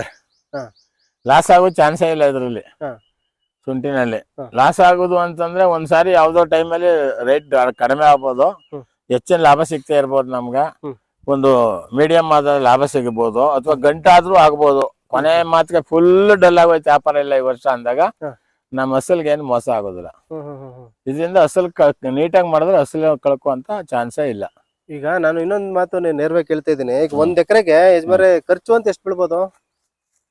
ಒಂದು 3.5 4.5 5 ಗಂಟೆ ಬರ್ಬೋದು. ಚೆನ್ನಾಗ್ ಮಾಡ್ತೀನಿ ಅಂದ್ರೆ ಒಳ್ಳೆ ಗೊಬ್ಬರ ಕೊಟ್ಟು ಒಂದು 5 ಲಕ್ಷ ರೂಪಾಯಿ ಖರ್ಚಾಗ್ಬೋದು. 5 ಲಕ್ಷವರೆಗೂ ಖರ್ಚಾಗ್ಬೋದು. ಹೌದು. ಇಲ್ಲ ನಮ್ದೇ JCP ಇದೆ, ಸ್ವಲ್ಪ ನಮ್ದೇ ಪೈಪ್ ಅವೆಲ್ಲ ಸ್ವಂತ ಇದ್ರೆ ತುಂಬಾ ಇನ್ನೂ ಕಮ್ಮಿ ಮಾಡ್ಬೋದು, ಇನ್ನೂ ಕಡಿಮೆ ಮಾಡ್ಕೋಬಹುದು. ಬರೀ 3 ಲಕ್ಷದ ಒಳಗೆ ಮಾಡ್ಬೋದು. ಪೈಪು, JCP, ಟ್ರಾಕ್ಟರ್ ಉಳುಕ, ಸ್ವಂತ ಗೊಬ್ಬರ ಇದೆಲ್ಲ ಇದ್ದಾಗ 3 ಲಕ್ಷ ರೂಪಾಯಿ ಒಳ್ಳೆ ಬೆಳೆ ತಗೋಬಹುದು. ಒಟ್ಟಲ್ಲಿ ನಾವು ಎಷ್ಟು ಖರ್ಚು ಕಡಿಮೆ ಮಾಡ್ಕೋತೀವೋ ಅಷ್ಟೇ ಆದಾಯ ಜಾಸ್ತಿ. ಅದೇ ಹಂಗಾಗಿ ಹೌದು. ಈಗ ನಾವು ಒಂದ್ ಎಕರೆಗೆ 5 ಲಕ್ಷ ರೂಪಾಯಿ ಖರ್ಚಾಯ್ತು ಅಂದ್ರೆ ಆದಾಯ ಎಷ್ಟಾಗ್ಬೋದು? ಆದಾಯ ರೇಟ್ ಮೇಲೆ ಡಿಪೆಂಡ್. ಅದು 10 ಆಗ್ಬೋದು, 20 ಆಗ್ಬೋದು, 30 ಲಕ್ಷ ಆಗ್ಬೋದು. ಒಂದ್ ಎಕರೆಗೆ 40 ಗಂಟಲು ಆಗ್ಬೋದು. ಅದನ್ನ ಹೇಳುವಂಗಿಲ್ಲ. ಒಂದ್ಸಾರಿ 6-6.5 ಸಾವಿರ ಕ್ಯಾರಿ 60 ರೂಪಾಯಿ 70 ರೂಪಾಯಿ ಕೆಜಿ ಆಗಿತ್ತು. ಆ ರೇಟಲ್ಲಿ ಒಳ್ಳೆ 60 ಅಂದ್ರೆ ಒಂದು bag 60 KG bag, 60 KG bag ಅಂತದ ಒಂದು 750-800 ಮೂಟೆ ಬೆಳಿತಾರೆ ಕೆಲವ್ರು ಚೆನ್ನಾಗಿ ಬೆಳೆಯೋರು. ಎಷ್ಟಾಯ್ತಲ್ಲ 48 ಲಕ್ಷ ಆಯ್ತು. ಹೌದೌದು. ಆ ರೀತಿನೂ ಮಾಡಬಹುದು. ಅದೆಲ್ಲ ನಮ್ಮ ಮೇಲೆ ಡಿಪೆಂಡ್. ಇಳುವರಿ ಟು ಇದು ಲಾಭ ನಾವ್ ಹೆಂಗೆ ಮಾಡ್ತೀವಿ ಅದ್ರಲ್ಲಿ. ಒಟ್ಟಲ್ಲಿ 24 hours ನಿದ್ದೆಗಣ್ಣಲ್ಲಿ ಬಿಟ್ಟು ಮಿಕ್ಕದಾಗ್ಲೆಲ್ಲ ಅದ್ರ ಮೇಲೆ ಕಣ್ಣಿಡ್ಬೇಕಾದ್ರೆ ಏನ್ ಮಾಡ್ಬೇಕು ನಾವು? ಕಣ್ಣಿಡ್ಬೇಕು, ಅಬ್ಸರ್ವೇಷನ್ ಮಾಡ್ಬೇಕು. ಬಂದು ಡೈಲಿ ಶುಂಠಿನ ಯಾವ ಮೂಲ ಏನಾಗಿದ್ದು, ಕಲರ್ ಚೇಂಜ್ ಆಗಿದೆ, ಯಾಕಾಗಿದೆ, ಇದು ಏನ್ ರೋಗ ಇದು, ಇದಕ್ಕೆಲ್ಲ ಶುಂಠಿ ಸೈನ್ಸಿಸ್ಟ್ಗಳನ್ನ ನಾನು ಲಿಂಕ್ ಇಟ್ಕೋಬೇಕು. ಸರ್ ಈ ರೀತಿ ಆಗತ್ತೆ ವಿಡಿಯೋ ಮಾಡ್ಬೇಕು, ಅವಾಗ ವಾಟ್ಸಪ್ ಮಾಡ್ಬೇಕು ಅವ್ರಿಗೆ. ಸ್ವಾಮಿ ಈ ತರ ಅದು ಇದೇನ್ ಮಾಡ್ಬೇಕು. ಇಲ್ಲ ನಾವ್ ಅದನ್ನೇ ಒಂದು ಕಿತ್ಕೊಂಡು ಹೋಗಿ ಅವ್ರ ಹತ್ರ JKVK ನಲ್ಲಿ ಕೊಟ್ರ ಪರೀಕ್ಷೆ ಮಾಡಿ ಇದು ಏನ್ ಕಾಯಿಲೆ ಬಂದಿದೆ ಅಂತ ಅವ್ರೆ ಅಲ್ಲೇ ಶಿಫಾರಸ್ ಮಾಡ್ತಾರೆ ಅದಕ್ಕೆ ಮೆಡಿಸಿನ್. ಈಗ ಯಾವ್ದೋ ಒಂದು ಬೇರ್ಕೊಳೆ ರೋಗ ಬಂದ್ಬಿಟ್ಟು ಏನೋ ಶುಂಠಿ ಹೋಗ್ಬಿಡ್ತದೆ ಅಂತಂದ್ರೆ ಏನ್ ಮಾಡ್ಬೇಕು? ಅದಕ್ಕೆ ಡೈಲಿ ಅಬ್ಸರ್ವೇಷನ್ ಮಾಡಿದ್ರೆ ಒಂದ್ ಬಂದಾಗ ಗೊತ್ತಾಗ್ಬಿಡ್ತದ. ಅದನ್ನ ಹೆಂಗಿರ್ತದೆ ಅದು? ಆತರ ಬಂದಾಗ ಹೆಂಗಿರ್ತದೆ? ಎಲ್ಲ ಕೆಂಚ್ಕಾಗೋಯ್ತದೆ ಸಣ್ಣ ವಯಸ್ಸಲ್ಲೇ. ಅಂದ್ರೆ ಇದು ಕಟಾವು ಬಂದಿದೆ ಈ ರೀತಿ ಇದೆ. ಒಂದ್ 3-4 ತಿಂಗಳಿದ್ದಂಗೆ ಈ ತರ ಬಾಡೋಗಿರುತ್ತೆ. ಒಳಗಡೆ ಎಲ್ಲ ಅದು ಗೆಡ್ಡೆ ಎಲ್ಲ ಕೊಳಕ್ಲಾಗ್ಬಿಟ್ಟಿರ್ತದೆ. ಅದೇ ಈ ತರ ಬಾಡೋಗಿರುತ್ತೆ. ಅದೇ ಈಗ ಇದು ಕಟಾವು ಬಂದಿದ್ರೆ ಈ ತರ ಆಗಿದೆ. ಅವಾಗ ಒಂದ್ 3-4 ತಿಂಗಳಿದ್ದಾಗ್ಲೇನೆ ಈ ರೀತಿ ಆಗುತ್ತೆ. ಅವಾಗ ಬೇರ್ಕೊಳೆ ರೋಗ ಬಂದಿದೆ ಅಂದ್ಬಿಟ್ಟು ನಾವು ಅದನ್ನ ಕಿತ್ ಬಿಸಾಕ್ಬೇಕು. ಇಲ್ಲ ಅಂತಾರೆ ಇನ್ ಯಾವ್ದೇ ಗಿಡಗಳು ಹಾಕ್ಬೇಕು. ಅದಕ್ಕೆ ಅಲ್ಲಿಗೆ ಅಂದ್ರೆ ಇನ್ನೊಂದು ಗೊಬ್ಬರ ಹಂಗೆ ಆ ರೀತಿಯಲ್ಲಿ ಮಾಡಿದ್ರೆ ಅನುಕೂಲ ಆಗುತ್ತೆ. ಮತ್ತೆ ಯಜಮಾನ್ರೆ ಈ ಒಂದು ಶುಂಠಿ ವಿಚಾರದಲ್ಲಿ, ಶುಂಠಿ ಬೆಳೆಗೆ ಸಂಬಂಧ ನೀವು ಸಾಕಷ್ಟು ಬೆಳೆಗಳನ್ನ ಬೆಳೆದಿದ್ರಿ. ಯಾಕೆಂದ್ರೆ ನಿಮ್ಗೆ ಒಂದು 70-72 ವರ್ಷ ವಯಸ್ಸು. ಅವಾಗಿಂದ ನೀವು ಒಬ್ಬ ಕೃಷಿಕರಾಗಿ ಸಾಕಷ್ಟು ಬೆಳೆಗಳನ್ನ ನೀವು ಬೆಳೆದ್ಬಿಟ್ಟಿದ್ದೀರಿ. ಅದ್ರಲ್ಲಿ ಎಲ್ಲಾ ಬೆಳೆಗೂ ಕಂಪೇರ್ ಮಾಡಿದ್ರೆ, ಹೋಲ್ಸ್ ನೋಡಿದ್ರೆ, ಈಗ ನೀವು ಈಗ ಪ್ರೆಸೆಂಟ್ ಯಾವ ಬೆಳೆ ಮಾಡಿದ್ರೆ ಎಷ್ಟು ನಾವು ದುಡ್ಡು ನೋಡ್ಬೋದು? ನಮ್ ಸಮಯ ಒಂದು 50 ಲಕ್ಷ 1 ಕೋಟಿ ನೋಡ್ಬೇಕಾದ್ರೆ ಏನ್ ಮಾಡ್ಬೇಕು ನಾವು? ಕೋಟಿ ಗಟ್ಟಲೆ ನೋಡ್ಬೇಕು ಅಂತಂದ್ರೆ ಶುಂಠಿನೇ ಉತ್ತಮವಾದ ಬೆಳೆ. ಅದ್ ಬಿಟ್ರೆ ನಿವ್ವಳ ದೀರ್ಘಾವಧಿ ಲಾಭ ಮಾಡ್ಬೇಕು ಅಂತಂದ್ರೆ ಅರಣ್ಯ ಕೃಷಿ ಮಾಡ್ಬೇಕು. ರಕ್ತಚಂದನ, ಗಂಧ, ಬೀಟೆ, ವನ್ಯ ಇಂಥದ್ದು 1 ಎಕರೆ ಅರಣ್ಯ ಕೃಷಿ ಮಾಡ್ಕೊಂಡ್ರೆ ನಮ್ ದೇಶದ ಒಂದು ಇದನ್ನು ನಾವು ಕಾಪಾಡ್ದಂಗ ಆಯ್ತದೆ. ಹವಾಗುಣನು ನಮಗೂ ಒಳ್ಳೆ ನಿವ್ವಳ ಲಾಭ ಸಿಗುತ್ತೆ. ಅದನ್ನ ಮಾಡ್ಕೋಬೇಕು.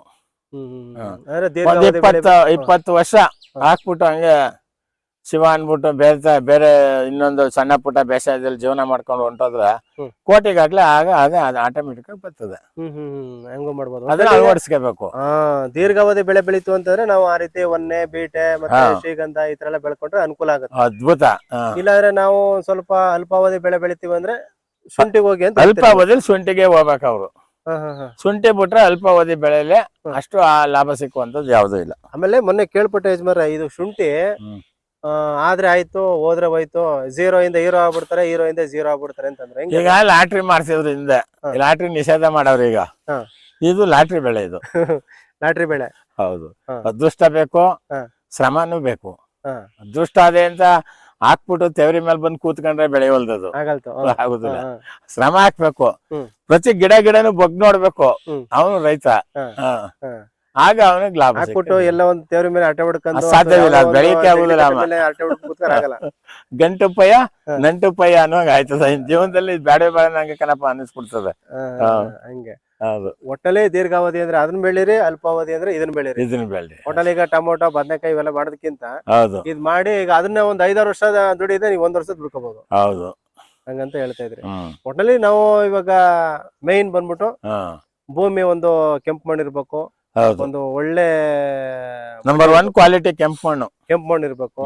ಅದಾದ್ಮೇಲೆ ಬೀಜದ ಆಯ್ಕೆ ಒಳ್ಳೆ ಬೀಜ ನಾವು ಸೆಲೆಕ್ಟ್ ಮಾಡ್ಬೇಕು. ಒಂದು ಶುಂಠಿ ತೋಟಕ್ಕೆ ಹೋಗ್ಬಿಟ್ಟು ಎಲ್ಲ ಈ ತರ ಲವಲವಿಕೆಗಿರುವಂತದ್ದು ಚೆನ್ನಾಗಿ ಅಡ್ವಾನ್ಸ್ ಆಗಿ ಅಬ್ಸರ್ವ್ ಮಾಡ್ಕೋಬೇಕು. ಆ ತೋಟನ ಅಬ್ಸರ್ವ್ ಮಾಡ್ಕೊಂಡಿರ್ಬೇಕು. ಈ ತೋಟದ್ದು ನಮ್ಗೆ ಬೀಜ ಇದು ಸರಿ ಅಂತ ಅಲ್ಲೇ ಗೊತ್ತಾಗೋಯ್ತದೆ. ನಾನೇ ಅನ್ಕೊಬಿಟ್ಟಿದ್ದೆ ಯಜಮಾನ ಸ್ಟಾರ್ಟಿಂಗ್ ಅಲ್ಲಿ ಶುಂಠಿಗೂ ಹೆಂಗ್ ಬೀಜ ಬರುತ್ತೆ ಅಂತ ನಾನು ಅನ್ಕೊಂಡಿದ್ದೆ. ಆಮೇಲೆ ನೋಡಿ ಅದು ನೋಡಿದಾಗ ಏನ್ ಕಂಗು ಬಂದಿರ್ತವೆ ಅವೇನೆ ಏನ್ ಅದನ್ನೇ ಸ್ವಲ್ಪ ಮುರಿದ್ಬಿಟ್ಟು ಒಂದ್ 5 ಗ್ರಾಮ್ 10 ಗ್ರಾಮ್ ಮಾಡಿ ಅದನ್ನೇ ನೆಡದಂತೆ.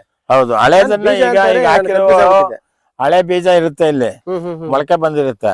ಹಳೆ ಬೀಜ ತೆಗಿಬೇಕು, ಹೊಸ ಮೊಳಕೆ ನೆಡ್ಬೇಕು. ಹಂಗೆ ಹಳೆ ಬೀಜ ತೆಗ್ಬಿಟ್ಟು ಹೊಸದು ಇಳುವಾಗಲೇ ನಾವು ಬಿತ್ತನೆಗೆ ಅದನ್ನ ಹಳೇದ್ ಯಾವ್ದು ಹೊಸ ಯಾವ್ದು ಅನ್ನೋ ಗೊತ್ತಾಯ್ತದೆ. ಅದನ್ನ ಹಳೇದನ್ನ ತೆಗೆದ್ಬಿಟ್ಟು ಹೊಸದನ್ನ ಆಯ್ಕೆ ಮಾಡ್ಕೊಂಡು ಇಟ್ಕೋಬೇಕು. ಓಕೆ, ಆ ರೀತಿಯಲ್ಲೂ ನಾವು ಮಾಡ್ಕೊಂಡು ಹೋಗ್ಬೋದು. ಒಟ್ನಲ್ಲಿ ಈಗ ನಿಮ್ಗೂ ಒಂದು ನಮ್ಮ ವಿಡಿಯೋ ನೋಡ್ತಾ ಇರುವಂತ ನಮ್ಮ ವೀಕ್ಷಕರುಗಳಿಗೆ ಅಥವಾ ನಿಮ್ಮ ಸ್ನೇಹಿತರುಗಳಿಗೆ ನಿಮ್ ತರನೇ ಒಬ್ಬ ಕೃಷಿಕರಿಗೆ ನೀವೊಂದು ಕಿವಿ ಮಾತು, ಅನುಭವದ ಮಾತು, ಒಂದು ಕೃಷಿ ಬಗ್ಗೆ, ಒಂದು ಶುಂಠಿ ಬಗ್ಗೆ ಆಗಲಿ, ಯಾವ್ದ್ರ ಬಗ್ಗೆ ಆದ್ರೂ ಆಗ್ಲಿ, ಒಬ್ಬ ರೈತರಿಗೆ ಒಂದು ಮಾಹಿತಿ ಕೊಡ್ಬೇಕು ಅನ್ನೋದಾದ್ರೆ ನಮ್ಮ ಜನಗಳು ನೋಡ್ತಾ ಇದಾರೆ, ನಮ್ಮ ಈ ಒಂದು ವಿಡಿಯೋ ನೋಡ್ತಾ ಇದಾರೆ, ಏನೋ ಯಜಮಾನ್ ನಿಲ್ಸ್ಕೊಂಡು ಮಾತಾಡ್ತಾ ಇದಾರೆ ಅಂದ್ರೆ ಒಂದು ತೂಕವಾಗಿರುತ್ತೆ ಅಂತಾನೆ ಅವರು ನೋಡ್ತಾ ಇರ್ತಾರೆ. ಹಂಗಾಗಿ ನಿಮ್ಮ ಅನುಭವದ ಮಾತು, ಇಷ್ಟು ಏನು 72 ವರ್ಷ ನಿಮ್ದು ಜರ್ನಿ, ಅಷ್ಟರಲ್ಲಿ ಸಾಕಷ್ಟು ಬೆಳೆಗಳನ್ನ ಬೆಳೆದ್ಬಿಟ್ಟಿದ್ದೀರಿ. ನೀವು ನಿಮ್ ಉದ್ದಕ್ಕೂ ಬೆಳೆ ಬೆಳೆದ್ಬಿಟ್ಟಿದ್ದೀರಿ, ಒಂದ್ ಬೆಳೆ ಬೆಳೆದಿರ ನೀವು. ಹಂಗಾಗಿ ನಮ್ಮ ರೈತ ಮಿತ್ರರಿಗೆ ನಿಮ್ಮ ಅನುಭವದ ಮಾತು, ಒಂದು ಕಿವಿ ಮಾತು, ಹಿಂಗ್ ಮಾಡ್ರಪ್ಪ, ಹಿಂಗ್ ಮಾಡಿದ್ರೆ ಅನುಕೂಲ ಆಯ್ತದೆ, ಹಿಂಗ್ ಮಾಡ್ಬೇಡಿ ಕಣ್ರಪ್ಪ ಅನುಕೂಲ ಆಗಲ್ಲ, ಲಾಸ್ ಆಗ್ಬಿಡ್ತೀರಿ, ಹಿಂಗ್ ಮಾಡಿದ್ರೆ ಆದಾಯ ಆಯ್ತದೆ ಅಂತ ನೀವು ಏನ್ ಹೇಳೋದಕ್ಕೆ ಇಚ್ಛೆ ಪಡ್ತೀರಾ? ಅದೇ ಯಾವ್ದೇ ಬೇಸಾಯ ಮಾಡಿದ್ರು ಅವನು ಒಂದು ದಿವಸದಲ್ಲಿ ಒಂದು 6 ಗಂಟೆನಾದ್ರೂ ಅವ್ನ ಜಮೀನಲ್ಲಿ ಓಡಾಡ್ಬೇಕು. ಮೊದಲನೇ ಪಾಯಿಂಟ್ ಬಂದ್ಬಿಟ್ಟು ಅವನ ಜಮೀನಲ್ಲಿ ಒಂದು 6 ಗಂಟೆನಾದ್ರೂ ಓಡಾಡ್ಬೇಕು. ಬೆಳಗಿನ ಸಾಯಂಕಾಲದೊಳಗೆ ಒಂದು 6 ಗಂಟೆನಾದ್ರೂ ಓಡಾಡಿದ್ರೆ ನಾನು ಹಾಕಿರೋ ಬೆಳೆ ಆಗಿದೆ, ಏನು ಸರಿ ಇದೆಯಾ ಸರಿ ಇಲ್ವಾ ಅಂತ ಅವನು ಚಿಂತೆ ಮಾಡಿ, ಅದ್ರಲ್ಲಿ ಏನಾದ್ರು ಲೋಪ ದೋಷ ಕಾಯಿಲೆ ಕಸಲಿ ಬಂದ್ರೆ ಅಬ್ಸರ್ವೇಷನ್ ಮಾಡಿ ಅದಕ್ಕೆ ತಕ್ಕಂತ ಟ್ರೀಟ್ಮೆಂಟ್ ಮಾಡಿ ಬೆಳೆದ್ರೆ ಅದ್ಭುತವಾದಂತ ಬೆಳೆ ತಗೋಬಹುದು, ಚೆನ್ನಾಗಿರ್ಬೋದು ರೈತ. ಉದಾಸೀನ ಮಾಡಿ ಯಾವುದೇ ಬೆಳೆ ಮಾಡಿದ್ರು, ಒಂದು ರೇಷ್ಮೆ ಮಾಡ್ಲಿ, ಒಂದು ಶುಂಠಿ ಮಾಡ್ಲಿ, ಟೊಮೊಟೊ ಮಾಡ್ಲಿ, ಏನೇ ಮಾಡ್ಲಿ, ಒಂದು ಕಾಳು ಕಡ್ಡಿ ಸೊಪ್ಪು ಸದೆ ಬೆಳೆದ್ರೆ, ಉದಾಸೀನ ಮಾಡಿದ್ರೆ ಯಾವುದೇ ಬೆಳೆನೂ ಕೈ ದಕ್ಕಲ್ಲ ಯಾವ ಮನುಷ್ಯನಿಗೂ. ಅವನಿಗೆ ಇಳುವರಿನೂ ಬರಲ್ಲ.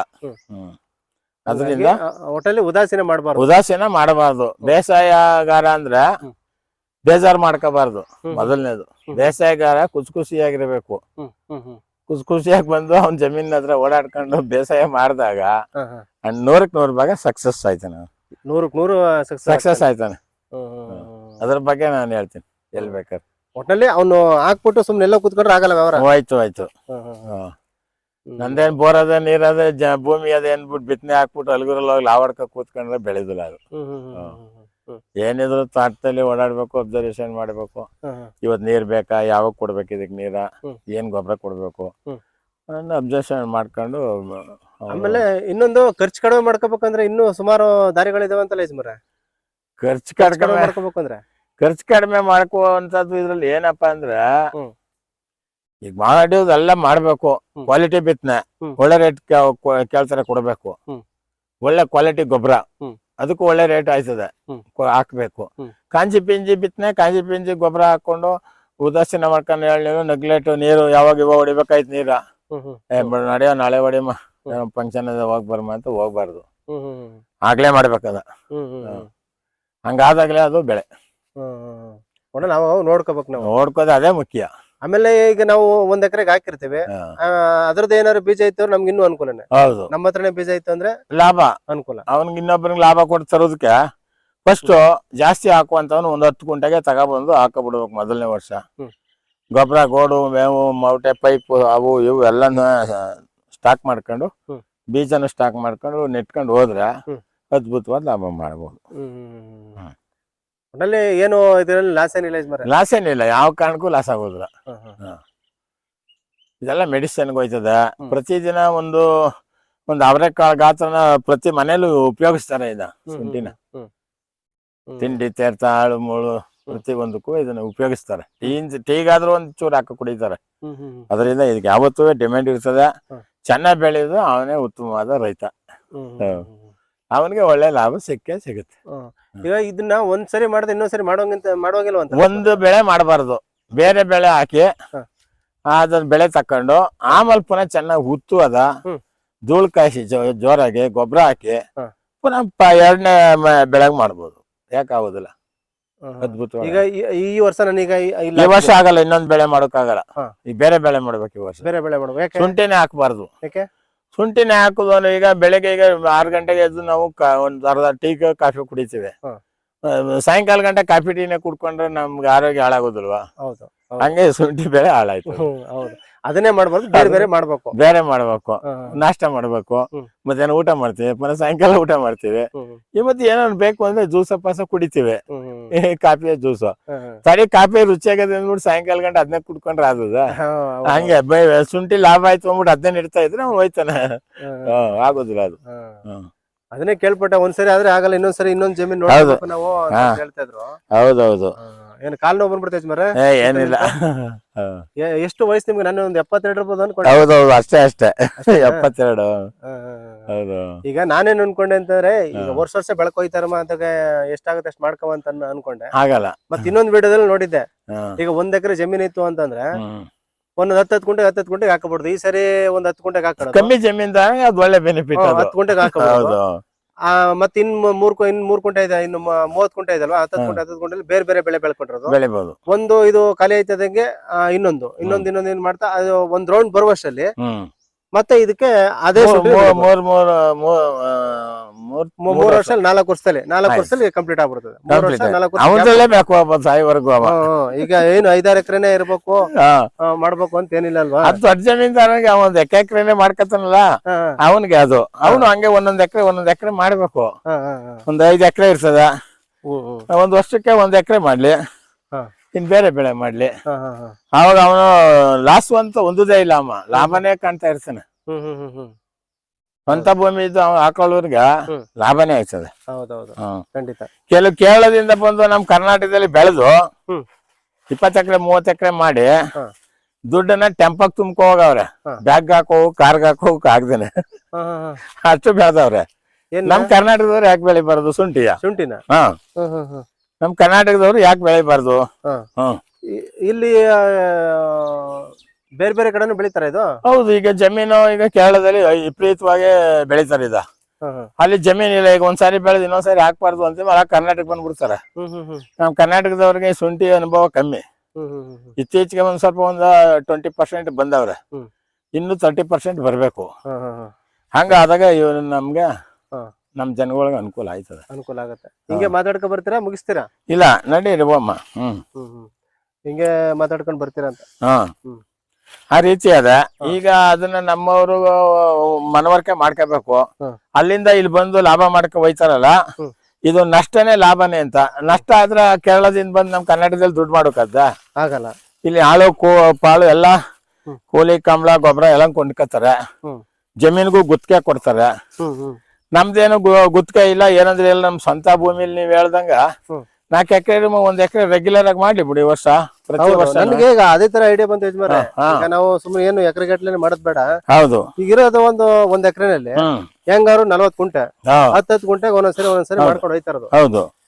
ಈಗ ಒಂದ್ ರೌಂಡ್ ಬರುವ ವರ್ಷದಲ್ಲಿ 3 ವರ್ಷ 4 ವರ್ಷ ಆಗೋದು. ಹೌದು. ಅದೇನಾದ್ರು ಚೆನ್ನಾಗಿ 10 ಗುಂಟೆಲಿ ಚೆನ್ನಾಗಿ ಬಂದ್ಬಿಡ್ತು ಅಂದ್ರ ಖರ್ಚು ಪಾರ್ಚಕ್ಕೆ ಒಂದ್ 5-6 ಲಕ್ಷ ಸಿಕ್ಬಿಡ್ತದೆ. ಹೌದೌದು. ಸಣ್ಣ ರೈತನಿಗೆ ಸಾಕಲ್ವಾ? ಸಾಕು.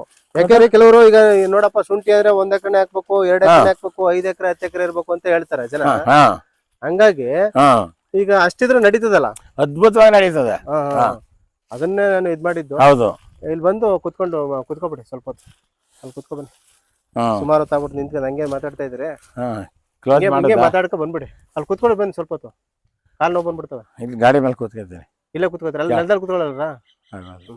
ಅಲ್ಲಿ ಅಲ್ಲೇನೋ ಇದು ತೋಟ ಅಂತ ಏನೋ ಹೇಳಿ ನೀವು ಸ್ಟಾಪ್ ಮಾಡ್ತೀರಾ? ಹಂಗೆ ಸ್ಟಾಪ್ ಮಾಡ್ಬಿಡ, ಇಲ್ಲೇ ನಿಂತ್ಕೊಂಡು ಅಲ್ಲೇ ಕೂತ್ಕೊಂಡು ಇದು ಮಾಡಿ. ಸರ್ ಇದು ಹೋದ್ ಸಾರಿ ಶುಂಠಿ ಹಾಕಿತ್ತು. ಇದು ನಮ್ಮ ಫ್ರೆಂಡ್ ಇದು ನಮ್ಮ ಬಾಜುದಾರ. ಈಗ ಅದೇ ಶುಂಠಿ ಕಿತ್ಕೊಂಡಾದ್ಮೇಲೆ ಬಾಳೆ ಹಾಕದ. ಒಳ್ಳೆ ಒಂದು ಗೊನೆ 35-40 kg ತೂಕದ ಲೆವೆಲ್ಗೂ ಬಂದದೆ. ಹೌದೌದು, ಅಲ್ಲೇ ಕಾಣ್ತಾ ಇದೆ ನೋಡಿ. ಬೆಳೆ ಶುಂಠಿ ಹಾಕಿದ್ರೆ ಇನ್ನೊಂದ್ ಬೆಳೆ ಆಗುದಿಲ್ಲ ಅಂತಾರಲ್ಲ, ಯಾಕಾಗಲ್ಲ? ಆಯ್ತದ ನೋಡಿ, ಎಷ್ಟು ಉದ್ದ ಬಂದಿದೆ ನೋಡಿ. ಹೌದು, ಅದು ಇನ್ನೂ ಇರ್ಬೇಕದು. ಎಷ್ಟು ಕೆಜಿ ಬರ್ಬೋದು? ಅದು ಅಂದಾಜ್ 40 kg ಮೇಲೆ ಅಂತೂ ಕಡಿಮೆ ಬರಲ್ಲ. ಅದಕ್ಕೆ ಅರ್ಧ ವಯಸ್ಸಾಗದ, ಇನ್ನೂ ಅರ್ಧ ವಯಸ್ಸು ಬೇಕು. ಈ ರೀತಿ ಒಂದ್ ಬೆಳೆ, ಇದು ಕಮರ್ಷಿಯಲ್ ಬೆಳೆನೆ ಬಾಳೆ. ಶುಂಠಿ ಆದ್ಮೇಲೆ ಬಾಳೆ ಹಾಕಬೇಕು. ಬಾಳೆ ಆದ್ಮೇಲೆ ಒಂದ್ಸಾರಿ ಕಬ್ಬೆ ಹಾಕೋದು. ಹೌದು. ಇವೆಲ್ಲ ವಾರ್ಷಿಕ ಬೆಳೆ. ವರ್ಷದ ಬೆಳೆ ಇವೆಲ್ಲ. ವರ್ಷದ ಒಳಗಡೆ ಕಟಾವ್ ಆಗೋಯ್ತವೆ. ಆಮೇಲೆ ಮುಂದೆ ನೋಡಿದೆ ಯಜಮಾನ್, ಇದು ಪಪ್ಪಾಯನು ಹಾಕಿದ್ರು, ಅಂದ್ರೆ ಇದು ನಮ್ಗೆ ಪರಂಗಿ ಹಣ್ಣು. ಹೌದು, ಅದನ್ನು ಹಾಕಿದ್ರು. ಅದ್ರಲ್ಲೂ ಶುಂಠಿಲೆ ಬೆಳೆದಿದ್ದಕ್ಕೆ ಪಪ್ಪಾಯ ಹಾಕಿರೋದುವೆ. ಅದು ಅಷ್ಟೇನೆ, ಅದು ಅಷ್ಟೇ ಚೆನ್ನಾಗ್ ಬಂದದ. ಒಂದ್ 5 ಎಕರೆ ಅಂದ್ರೆ ಈಗ ಇಲ್ಲಿ ಬಂದ್ಬಿಟ್ಟು ಶುಂಠಿ ಹಾಕೊಂಡವ್ರೆ. ಈಗ ಶುಂಠಿ ಹಾಕದ್ಮೇಲೆ ಇಲ್ಲಿ ಈಗ ಒಂದು 3-4 ವರ್ಷ ಗ್ಯಾಪ್ ಕೊಡ್ಬೇಕು. ಹೌದು, ಅಷ್ಟರಲ್ಲಿ ಇವಾಗ ಇಲ್ಲಿ ಬಾಳೆ ಹಾಕೋಬಿಟ್ಟು ಬಾಳೆ ಇದೆ. ಇನ್ನು ಸ್ವಲ್ಪ ಮುಂದೆ ಹೋಯ್ತು ಅಂದ್ರೆ ಅಲ್ಲಿ ಪಪ್ಪಾಯ ಹಾಕೋಬಿಟ್ಟವ್ರೆ. ಹೌದು, ಈಗ ಅಲ್ಲಿ ಪಪ್ಪಾಯದ್ದು ಅಲ್ಲಿ ಮುಗಿತದಂಗೆನೆ ಇಲ್ಲಿರೋದು ಮಾಮೂಲಿ ಶುಂಠಿ ಮಾಮೂಲಿ ಬೀಜ ತಕೊಂಡು ಹೌದು ಅಲ್ಲಿ ಹಾಕೋತಾರೆ, ಹಾಕಬಹುದು. ಅದಾದ್ಮೇಲೆ ಇದಕ್ಕಿಲ್ಲಿ ಬಾಳೆನೋ ಅಥವಾ ಏನೋ ಬೇರೆ ಯಾವ ಬೆಳೆ ಮಾಡ್ಕೋಬಹುದು. ಅದಕ್ಕೆ ಹಂಗೆ ಅಲ್ಲಿ ಚೇಂಜ್ ಆಗ್ತಿರ್ಬೇಕು. ಚೇಂಜ್ ಆಗುತ್ತೆ. ಹಂಗ ಇದೇ ಉದಾಹರಣೆ. ಇದೇ ತರ ಮಾಡ್ಕೊಂಡ್ರೆ ಸಾಕು. ಹೌದೌದು, ಹಂಗ್ ಮಾಡಿದ್ರೆ ಸ್ವಲ್ಪ ರೈತನಿಗೆ ಅನುಕೂಲ ಆಯ್ತದೆ, ನೆಮ್ಮದಿ ಇರ್ತದೆ. ಆ ತರ ಮಾಡ್ಕೊಂಡು ಹೋಗ್ಬೇಕು. ನೀವು ನೋಡಿ, ಆರಾಮಾಗಿ ಯಜಮಾರು ಬಂದಿದ್ರಿ ಗಾಡಿನಲ್ಲಿ, ಬೆಳಗ್ಗೆ ಬಂದಿದ್ರೆ. ಹೌದು, ಆರಾಮಾಗಿ ಇಲ್ಲಿ ವಾತಾವರಣ, ಒಳ್ಳೆ ಆಕ್ಸಿಜನ್. ಮೇನ್ ಆಕ್ಸಿಜನ್ ಉತ್ಪಾದನೆ ನಾವು ಮಾಡ್ಬೇಕು ದೇಶಕ್ಕಾಗಿ. ನಮಗೂ ಆಕ್ಸಿಜನ್ ಸಿಗ್ತದೆ, ದೇಶಕ್ಕೂ ಒದಗಿಸ್ಕೊಡ್ಬೋದು. ಈಗ ಕೆಲವು ಬೆಳೆಗಳಲ್ಲಿ ಒಳ್ಳೆ ಉತ್ಕೃಷ್ಟವಾದ ಆಕ್ಸಿಜನ್ ಇದೆ ಅಂತ ಸರ್ಕಾರದವರು ಗಣನೆಗೆ ತಕೊಂಡು ಅದೆಲ್ಲ ಪರೀಕ್ಷೆ ಮಾಡಿ ಇದ್ ಮಾಡವ್ರೆ. ಅದನ್ನು ಕೊಡ್ತಾ ಇದ್ರಂತಲ್ಲ, ಉತ್ಪತ್ತಿ ಮಾಡಿದ್ರೆ ಜಮೀನು ಎಕರೆಗೆ ಇಷ್ಟು ದುಡ್ಡು ಅಂತ ಕೊಡ್ಬೇಕು. ಅದು ಬಹುವಾರ್ಷಿಕ ಕಂಪನಿಯವರು ಮೋಸ ಮಾಡ್ತಾವ್ರೆ ರೈತರಿಗೆ. ಸರ್ಕಾರ ಇದನ್ನ ಗಮನಕ್ಕೆ ತಗೋತಾ ಇಲ್ಲ.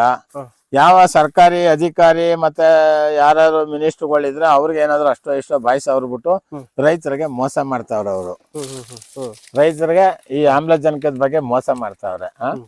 ಅದನ್ನ ನಮ್ಗೆ ನೇರವಾಗಿ ರೈತನಿಗೆ ತಲುಪುವಂಗೆ ಮಾಡ್ಬೇಕು. ನಮ್ಮ ಸನ್ಮಾನ್ಯ ಪ್ರಧಾನ ಮಂತ್ರಿ ಅವರು ಅವ್ರ ಗಮನಕ್ಕೆ ನಾವು ಇದನ್ನ ಲಿಖಿತ ಮುಖೇಣ ತಲುಪಿಸಿ, ಪತ್ರದ ಮುಖೇಣ ಇದಕ್ಕೆ ಏನಾದ್ರು ಒಂದು ಅನುವು ಮಾಡ್ಕೊಡಿ ಅಂತ ಯಾರು ನಿಮ್ಮಂತ ಬುದ್ಧಿವಂತರು ಕೇಳ್ಬೇಕು. ರೈತರಿಗೆ ಇದು ಅನ್ಯಾಯ ಆಯ್ತಾ ಇದೆ. ಆಮ್ಲಜನಕ ಉತ್ಪಾದನೆ ಬೆಳೀತಾ ಇರೋರು ರೈತ, ಕುಡಿತಾ ಇರೋರು ದೇಶದ ಜನ ಇಲ್ಲ. ಫ್ಯಾಕ್ಟ್ರಿ ಅವರು ಲಾಭ ಮಾಡ್ಕೊತಾ ಇದಾರೆ. ಕಾರ್ಬನ್ ಡೈಆಕ್ಸೈಡ್ ಬಿಟ್ಬಿಟ್ಟು ಅವ್ರ ಆದಾಯ ಮಾಡ್ಕೊತಾರೆ. ಈಗ ನಾವು ಈ ತರ ಗಿಡ ಗಂಟೆಗಳು ಹಾಕೊಂಡು ದೊಡ್ಡ ಅದನ್ನ ನಿಭಾಯಿಸ್ತಾ ಇದ್ದೀವಿ, ನಾವು ಆಕ್ಸಿಜನ್ ಒದಗಿಸ್ತಾ ಇದೀವಿ, ಆಮ್ಲಜನಕ ಕೊಡ್ತಾ ಇದೀವಿ ಫ್ರೀ ಆಗಿ. ಅದನ್ನ ಈ ಕಂಪನಿಯ ಕಡೆಯಿಂದ ನಮ್ಗೆ ಇಷ್ಟು % ಅಂತ ಸರ್ಕಾರ ಅವ್ರ ಹೆಂಗ್ ಟ್ಯಾಕ್ಸ್ ತಗೋತಾರ, ರೈತನಿಗೆ ಎಕರೆಗೆ ಇಷ್ಟು ಅಂತ ಕೊಟ್ಬಿಡ್ಬೇಕು. ಎಷ್ಟು ಆಕ್ಸಿಜನ್ ಉತ್ಪತ್ತಿ ಮಾಡ್ತಾ ಇದೆ ಆ ಒಂದು ಪ್ರಮಾಣದಲ್ಲೇ ಕೊಡ್ಲಿ, ಚೆಕ್ ಮಾಡಿ ಬಾಳೆ ಎಷ್ಟು ಬಂದದ್ದು, ಬಾಳೆಲಿ ಎಷ್ಟು ಬಂದದ್ದು, ಇದನ್ನ ಸೈನ್ಸ್ ಎಷ್ಟು ಕೈ ಕಳಿಸಿ ಚೆಕ್ ಮಾಡಿಸಿ ಕೊಡ್ಲಿ ನಮ್ಗೆ. ಆವಾಗ ರೈತನಿಗೆ ಸಮೃದ್ಧಿಯಾಗಿ ಇದಾಯ್ತದೆ, ಖುಷಿ ಆಯ್ತದೆ, ಸಮೃದ್ಧಿ ಆಯ್ತದೆ. ನಮ್ಗೆ ಸರ್ಕಾರದಿಂದ ನಾವು ಫಸಲ್ ಬೆಳೆದ್ರು ಲಾಭ ಬರ್ತದೆ ಅನ್ನೋ ಒಂದು ಕಾನ್ಸೆಪ್ಟ್ ಇರ್ತದೆ ರೈತನಿಗೆ. ಈಗ ಆ ಕಾನ್ಸೆಪ್ಟ್ ಕೆಲವ್ರಿಗೆ ಗೊತ್ತು, ಕೆಲವ್ರಿಗೆ ಗೊತ್ತಿಲ್ಲ. ದೊಡ್ಡ ದೊಡ್ಡ ವಿದ್ಯಾವಂತರು, ಸೈನ್ಸಿಸ್ಟ್ಗಳು ಇದನ್ನ ಮತ್ತೆ ನಮ್ಮ ಮೋದಿಜಿ ಪ್ರಧಾನ ಮಂತ್ರಿ ಅವ್ರಿಗೆ ಮತ್ತೆ ಆ ರಾಜ್ಯದ ಮುಖ್ಯಮಂತ್ರಿಗಳಿಗೆ, ಆ ರಾಜ್ಯದ ಕೈಗಾರಿಕಾ ಸಚಿವರುಗಳಿಗೆ ಮನವರಿಕೆ ಮಾಡಿ, ಈಗ ಕೈಗಾರಿಕಾ ಸಚಿವರು ನಮ್ಮ ಇದರಲ್ಲಿ ನಮ್ಮ ಕರ್ನಾಟಕದಲ್ಲಿ ಇವ್ರನ್ನ ಅಧ್ಯಕ್ಷರು ಮಾಡವ್ರೆ, ನಮ್ಮ ನರೇಂದ್ರ ಸ್ವಾಮಿ ಅವರ MLA ಅವ್ರನ್ನ. ಅವರು ರೈತರ ಬಗ್ಗೆ ಸ್ವಲ್ಪ ಗಮನ ಹರಿಸ್ಬೇಕು. ಆಮ್ಲಜನಕ ಉತ್ಪಾದನೆ ಮಾಡ್ಕೊಡ್ತಾ ಇರೋ ರೈತರು ಕಾರ್ಬನ್ ಡೈಆಕ್ಸೈಡ್ ಬಿಟ್ಟು ದೇಶದ ವಾತಾವರಣನೇ ಹದಗೆಡಿಸ್ತಾ ಇರೋ ಕಂಪನಿಯವರು ಎಷ್ಟು % ಅನ್ನ ರೈತನ ಕೊಡ್ಬೇಕು ನೀವು ಅಂತ ಅವರು ಮನವಿ ಮಾಡ್ಬೇಕು. ಮನವಿ ಮಾಡಿ ರೈತನಿಗೆ ಸಹಾಯ ಮಾಡ್ಬೇಕು ಅಂತ ಕೇಳ್ಕತ ನಾನು ನನ್ನ ಮಾತನ್ನ ಮುಗಿಸ್ತಾ ಇದ್ದೀನಿ. ಸರಿ ಯಜಮಾನ್ರೆ, ಬಹಳ ಒಳ್ಳೆ ಮಾಹಿತಿನ ನೀವು ಸುದೀರ್ಘವಾಗಿ ಹಂಚ್ಕೊಟ್ರಿ. ಸುಮಾರು ಒಂದು 41 ನಿಮಿಷವರೆಗೂ ನಿಮ್ದು ವಿಡಿಯೋ ಆಗಿದೆ. ನೀವು ಅಷ್ಟೊತ್ತು ಮಾತಾಡಿದ್ರೆ, ಅದು 72 ವರ್ಷದವರು ನೀವು ಈ ರೀತಿ ಎಲ್ಲ ನಡೆದಾಡಿಕೊಂಡು ಇಷ್ಟು ಮಾಹಿತಿನ ನೀವು ಹಂಚ್ಕೊಟ್ಟಿದ್ರಿ. ಭಾಳ ಖುಷಿ ಆಯಿತು. ನಮ್ಮ ಈ ಒಂದು ವಿಡಿಯೋ ನೋಡ್ತಾ ಇರೋರಿಗಂತೂ ಭಾಳ ಖುಷಿ ಆಗುತ್ತೆ. ಇಷ್ಟು ವಯಸ್ಸಿದ್ರೂ ಕೂಡ ಯುವಕಂತರ, ಚಿರ ಯುವಕಂತರ ಮಾತಾಡಿ ಎಲ್ಲ ಒಂದು ನಮ್ಮ ರೈತ ಮಿತ್ರರಿಗೆ, ಯುವ ರೈತ ಮಿತ್ರಗಳಿಗೆ ಒಂದು ಮಾದರಿ ಆಗುವ ಒಂದು ವಿಚಾರದಲ್ಲಿ ನೀವು ಮಾತಾಡಿದ್ದೀರಿ. ದೀರ್ಘಾವಧಿ ಬೆಳೆ ಆದರೆ ಈ ರೀತಿಯಲ್ಲಿ ಬೆಳಿಬೋದು. ಅಲ್ಪಾವಧಿ ಬೆಳೆ ಅಂತಂದರೆ ಒಂದು 10 ತಿಂಗಳಲ್ಲಿ ಇದನ್ನು ಬೆಳಿಬೋದು. ಕೋಟಿಗಟ್ಟಲೆ ಮಾಡಬೇಕು ಅಂತ ಅನ್ನೋದಾದರೆ ನೀವು ಹೇಳ್ದಂಗೆ ದೀರ್ಘಾವಧಿನಲ್ಲಿ ಒನ್ನೆ, ಬೀಟೆ, ಈ ಥರ ಶ್ರೀಗಂಧ, ಈ ರೀತಿ ರಕ್ತಚಂದನ ಈ ರೀತಿ ಬೆಳೆದ್ರೆ ನಾವು ದೀರ್ಘಾವಧಿ ಬೆಳೆ ಒಂದು 20 ವರ್ಷವರೆಗೂ ಸುಮ್ಮನೆ ಹಾಕ್ಬಿಟ್ಟು ಸೈಲೆಂಟಾಗಿತ್ತು ಅಂದ್ರೂ ಕೋಟಿಗಟ್ಟಲೆ ಆಗುತ್ತೆ ಅಂತ ಅದೊಂದು ಹೇಳಿದ್ರೆ ಭಾಳ ಖುಷಿ ಆಯಿತು. ಇನ್ನು ನಾವು ಕಡಿಮೆ ಅವಧಿನಲ್ಲಿ ಒಂದು ಕೋಟಿಗಟ್ಟಲೆ ನಾವು ಆದಾಯ ಮಾಡಬೇಕು ಅನ್ನೋದಾದರೆ ಈ ರೀತಿಯಾದ ಒಂದು ಶುಂಠಿ ಬೆಳಿಬೇಕು. ಶುಂಠಿ ನಾವು ಆಯ್ಕೆ ಮಾಡ್ಕೊಳ್ತು ಅಂತಾರೆ ಬರೀ 10 ತಿಂಗಳಲ್ಲಿ ಒಂದು 1 ಎಕರೆಗಿಲ್ಲ ಅಂತಂದ್ರೂ ಒಂದು 30 ರಿಂದ 40 ಲಕ್ಷ ಆದಾಯ ಮಾಡ್ಬೋದು. ಅದೇ ಒಂದು 5 ಎಕರೆ ಇತ್ತು ಅಂತಾರೆ ಕೋಟಿಗಟ್ಟಲೆ ಮಾಡ್ಬೋದು. 1-1.5 ಕೋಟಿ ಅಷ್ಟು ನಾವು ಆದಾಯ ಮಾಡ್ಬೋದು ಅಂದ್ಬಿಟ್ಟು ನೀವು ತಿಳಿಸ್ಕೊಟ್ರಿ. ನಮ್ಮ ಯಾರ್ಯಾರೆಲ್ಲ ಜಮೀನನ್ನು ಹೊಂದಿರ್ತಾರೋ ನಮ್ಮ ಸ್ನೇಹಿತರುಗಳು, ಈ ಒಂದು ವಿಡಿಯೋನ ಯಾರ್ಯಾರೆಲ್ಲ ನೋಡ್ತಾ ಇದ್ದಾರೋ ಅವರೆಲ್ಲರೂ ಕೂಡ ಒಂದು ಶುಭವನ್ನು ಕೋರ್ತಾ ಇದೇ ರೀತಿಯಾದ ಒಂದು ಹೆಚ್ಚಿನ ವಿಡಿಯೋಗೋಸ್ಕರ ನಮ್ಮ ಒಂದು ಚಾನಲನ್ನು ಸಬ್ಸ್ಕ್ರೈಬ್ ಮಾಡಿ, ಲೈಕ್ ಮಾಡಿ, ನಿಮ್ಮೆಲ್ಲ ಫ್ರೆಂಡ್ಸ್ಗಳು ಕೂಡ ಶೇರ್ ಮಾಡಿ. ಅವರು ಕೂಡ ಈ ರೀತಿಯಾದಂಥ ಒಂದು ಬೆಳೆಗಳನ್ನು ಬೆಳೆದು, ಒಂದು ಕಮರ್ಷಿಯಲ್ ಬೆಳೆಗಳನ್ನು ಬೆಳೆದು ಅವರು ಕೂಡ ಒಂದು ಸ್ವಂತ ಕಾಲ ಮೇಲೆ ನಿಂತ್ಕೊಂಡು ಅವರು ಒಂದು ಹಸನಾದ ಬದುಕನ್ನು ಕಟ್ಕೊಳ್ಳಿ ಅಂತ ಹೇಳ್ತಾ ಈ ಒಂದು ವಿಡಿಯೋವನ್ನು ನಾವು ಇಲ್ಲಿಗೆ ಮುಗಿಸ್ತಾ ಇದ್ದೀವಿ. ಧನ್ಯವಾದಗಳೊಂದಿಗೆ ನಾನು ನಿಮ್ಮ ಪ್ರೀತಿಯ DMS.